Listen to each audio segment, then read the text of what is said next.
रथ के आगे जो गाड़ियां है और आगे हो जाए, जहाँ पब्लिक रहा करेगा जिसके आगे खड़ा करो।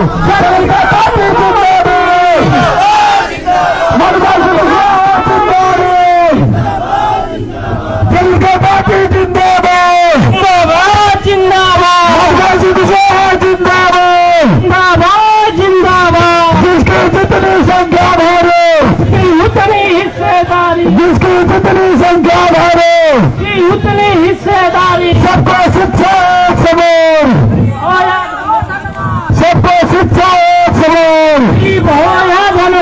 जनता पार्टी जिंदाबाद, जिंदाबाद जिंदाबाद, नवजोत सिंह जिंदाबाद, जिंदाबाद जिंदाबाद। जिसकी जितनी संख्या भरो उसकी उतनी हिस्सेदारी, किसानों के सम्मान में अभी भी मैदान में, सम्मान में अबू जी मैदान में, युवा के सम्मान में अबू जी मैदान में। जनता पार्टी जिंदाबाद,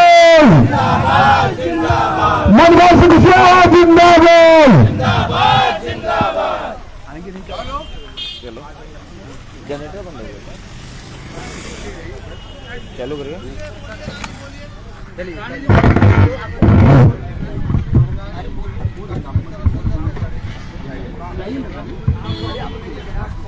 दोस्तों, आज जो है ये संपूर्ण भागीदारी रथ यात्रा जन अधिकार पार्टी के नेतृत्व में जो निकली हुई है और माननीय बाबू सिंह कुशवाहा जो जन अधिकार पार्टी के राष्ट्रीय अध्यक्ष हैं, उनके नेतृत्व में संपूर्ण भागीदारी रथ यात्रा जो निकली है, गाजीपुर से लेकर के गाजियाबाद तक ये रथ यात्रा जाएगी।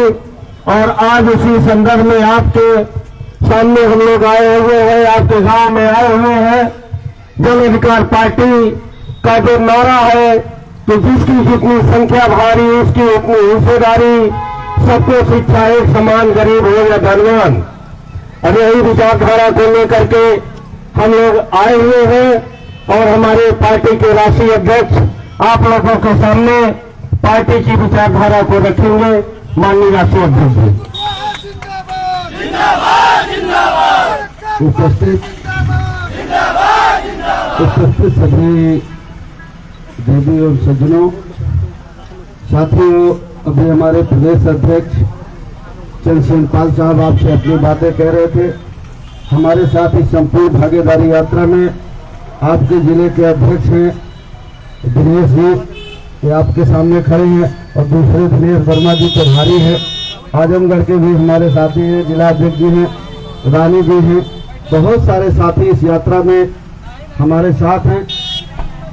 इस यात्रा का एक मकसद है कि जाति जनगणना हो हमारे देश में, और जिसकी जितनी संख्या निकल के आए उस संख्या के हिसाब से सबको हिस्सा मिल जाए, चाहे वो सरकारी नौकरियां हो, चाहे वो प्राइवेट सेक्टर की हो, चाहे वो जल हो, जंगल हो, जमीन हो, सबको आबादी के हिसाब से उतना हिस्सा मिल जाए। ये सही बात है कि गलत बात है? जितना हमारा हिस्सा बनता है उतना हमें मिलना चाहिए।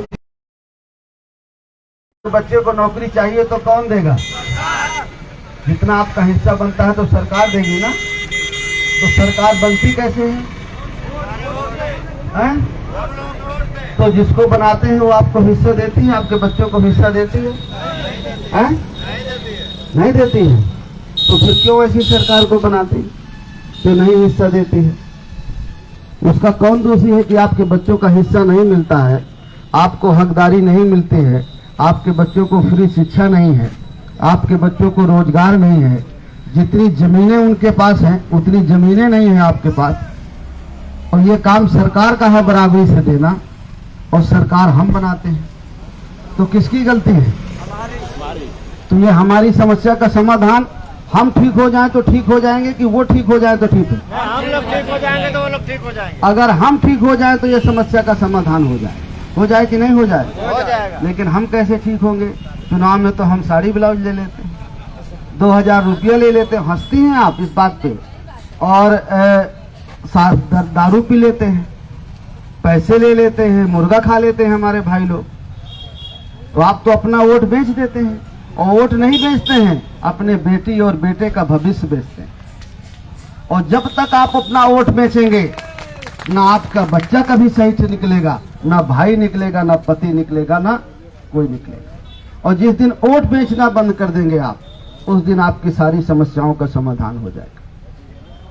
हम लोगों से पहले हमारे महापुरुषों ने, महात्मा फुले ने, माता सावित्रीबाई फुले ने, बहन फातिमा बेग ने हमारी पढ़ाई के लिए संघर्ष किया, तब हमें पढ़ने का अधिकार मिला, नहीं तो हमारे देश में हमें पढ़ने का अधिकार नहीं था।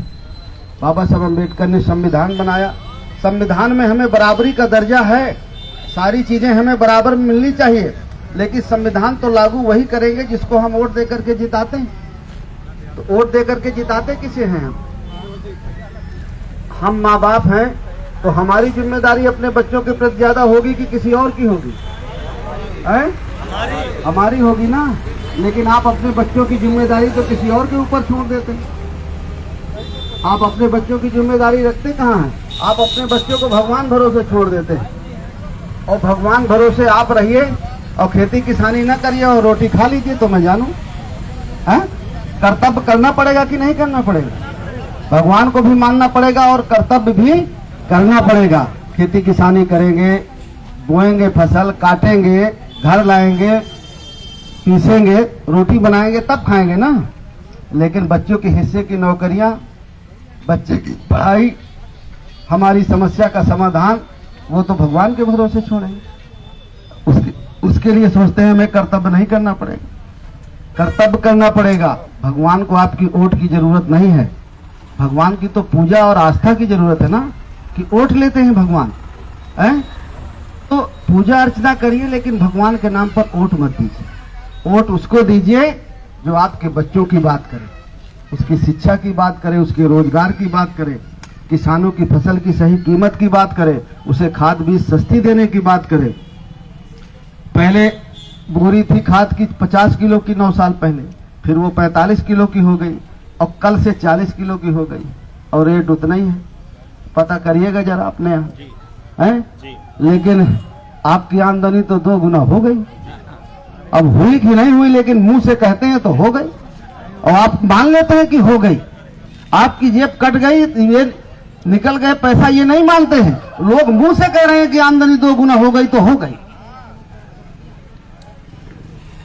तो हमारा ये कहना है, इस यात्रा का एक ही मकसद है कि जाति जनगणना हो और हमारे बच्चों का जितना हिस्सा बनता है वो हमें मिलना चाहिए। और देने का काम सरकार का है और सरकार हमें नहीं दे रही, तो हमें अपनी सरकार बनाना चाहिए। जो हमारी पार्टी है जन अधिकार पार्टी, इसके प्रत्याशी को वोट देके हम अपनी सरकार बनाएंगे, जो हमारा भाई जीत कर जाएगा, गरीब का, किसान का, मजदूर का बेटा, जो हमारी दर्द पीड़ा को जानता है।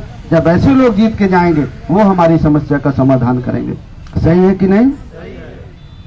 कि भगवान कर देंगे सब हैं? चलो चारों धाम हो, शायद बच्चा पढ़ जाए, नौकरी लग जाए, हैं? नहीं लगेगा। कर्तव्य करना पड़ेगा ना। मैं आपको कह रहा हूँ, इसका मतलब ये नहीं, भगवान को हम भी मानते हैं। मैं बड़ा लंबा माला पहने रहता हूँ, रोज भजन करता हूँ, लेकिन भगवान कहते हैं कि कर्तव्य अपना करना पड़ेगा। तो आपको भी माँ बाप है तो अपने बच्चों के लिए कर्तव्य करना पड़ेगा।